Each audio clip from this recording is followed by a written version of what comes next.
రాష్ట్ర ప్రభుత్వం అయితే ఈరోజు నూతనంగా మరొక 2 పథకాలను అయితే ప్రారంభించడం జరిగింది. ఈ పథకాలకు ముఖ్యంగా చేవేళ్లలో బహిరంగ సభను ఏర్పాటు చేసి ఈ పథకాలను ప్రజల్లోకి తీసుకువెళ్లేందుకైతే ఇక్కడ బహిరంగ సభ నిర్వహించడం జరిగింది. ఈ బహిరంగ సభలో ఈ యొక్క స్కీమ్లకు సంబంధించి మనతో మాట్లాడడానికి TPCC spokes person Bhavani Reddy ఉన్నారు. వారిని అడిగి మరింత తెలుసుకుందాం. చెప్పండి అక్క, ఏ విధంగా ఉండబోతా ఉంది? ఇప్పటికే 2 స్కీమ్లు గతంలో ప్రకటించారు, మరొక 2 స్కీమ్లు ఈ రోజు ప్రకటించిన నేపథ్యంలో రానున్న రోజుల్లో కాంగ్రెస్ పార్టీ ఏ విధంగా ఉండబోతా ఉంది రాష్ట్రంలో? It's going to be very good. నిజంగా కూడా హరీష్ మీరు చెప్తుంటేనే మీరే ఎగ్జైట్ అయ్యి చెప్తున్నారు. మేమైతే నిజంగా మహిళలుగా ఈ స్కీమ్స్ అన్ని నేరుగా మాకు వచ్చాయి కాబట్టి మహిళలు అందరం కూడా చాలా సంతోషంగా ఉన్నాం. ఇలా మీరు చూస్తే మొత్తం మంది మహిళలు ఎక్కడెక్కడి నుంచో ఆదిలాబాద్, మహబూబాబాద్ ఇటు వెళ్తే ఖమ్మం అటు నుంచి కూడా వాళ్ళు సొంతంగా ఇక్కడికి స్వచ్ఛందంగా రావడం జరిగింది. అంటే ఇట్లా నీడ్ ఆఫ్ ద అవర్ అని చెప్తాం మేము. అంటే ప్రతి ప్రభుత్వం గతంలో మహిళా సాధికారత ఊకదంపుడు ఉపన్యాసాలు ఇచ్చింది కానీ మహిళలకు చేసింది ఏం లేదు. ఇవాళ కాంగ్రెస్ ప్రభుత్వం కదా, ఇవాళ మహిళలను అన్ని రకాలుగా ఆర్థికంగా సామాజికంగా బలోపేతం చేస్తూ ఉన్నారు. సో అందరం మేము చెప్తా ఉన్నాము, ఆదరించండి కాంగ్రెస్ పార్టీని. ఈ 4తో ఇవాళ ఇచ్చే 2 అంటే 4 కంప్లీట్ అయ్యింది. వీటితో పాటు రాబోయే రోజులలో ఇచ్చిన 6 గ్యారెంటీలు అన్నీ కూడా అమలు చేసే దిశగా మేము చేస్తూ ఉన్నాము.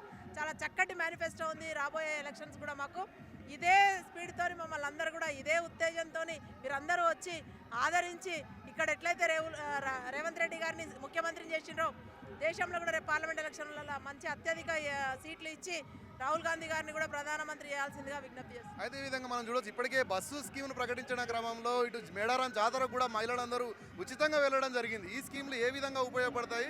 రానున్న రోజుల్లో పార్లమెంట్ ఎన్నికల్లో ఎలా ఉపయోగపడున్నాయి ఈ స్కీములు మీకు? ఎగ్జాక్ట్లీ. నిజంగా కూడా గతంలో చూస్తే లాస్ట్ టైం 80 లక్షల మంది మేడారం జాతరకు పోవడం జరిగింది. ఈసారి 1,20,00,000 మంది ప్రయాణం చేసి అక్కడ మేడారం వెళ్ళిన అంటే వాళ్లకు బస్సును ఒక ఉచితం కల్పించడం వల్ల ఆడవాళ్ళందరూ కూడా ఒక 100-200 రూపాయల కోసం ఆలోచించే పాపం బిలో పావర్టీ లైన్ ఉన్న వాళ్ళందరూ కూడా ఇవాళ ఉచిత బస్సులు వాడుకొని ఇవాళ ఆ సౌకర్యాన్ని తీసుకొని మేడారమే కాదు ఇంకంతటికీ కూడా వాళ్ళు దగ్గరలో ఉన్న పాఠశాలలకి అయితే వాళ్ళ దైనందిన జీవితంలో కార్యాలయాలకే కానీ వాడుకుంటా ఉన్నారు.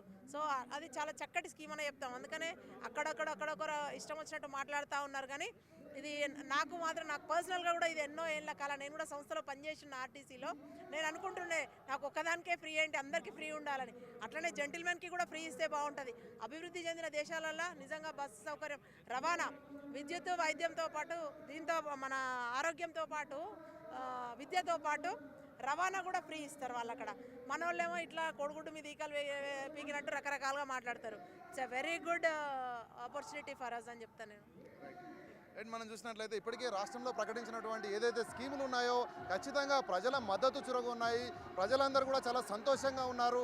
ముఖ్యంగా చూసుకుంటే మహిళలకు ఉచిత బస్సే కానీ అదేవిధంగా వంట గ్యాస్ సిలిండర్ కూడా ఇది చాలా ఉపయోగకరంగా ఉండబోతా ఉంది. ఖచ్చితంగా ఈ యొక్క పథకాలు ఏవైతే ప్రకటిస్తున్నామో ఈ పథకాల ద్వారా రేపు రానున్న రోజుల్లో లోక్సభ ఎన్నికల్లో పూర్తి స్థాయిలో కాంగ్రెస్ పార్టీకి ప్రజల మద్దతు ఉంటుంది. ఖచ్చితంగా దేశవ్యాప్తంగా కూడా కాంగ్రెస్ ప్రభుత్వం ఏర్పడబోతా ఉందని చెప్పేసి మనతో అయితే అంటా ఉన్నారు. దీనికి సంబంధించి ఖచ్చితంగా రానున్న రోజుల్లో రాహుల్ గాంధీ ప్రధానమంత్రి అవుతాడని కూడా హర్షం వ్యక్తం చేయడం జరుగుతూ ఉంది. కెమెరామెన్ హరీష్తో రామ్ ప్రసాద్, బిగ్ టీవీ, చేవెళ్ళ.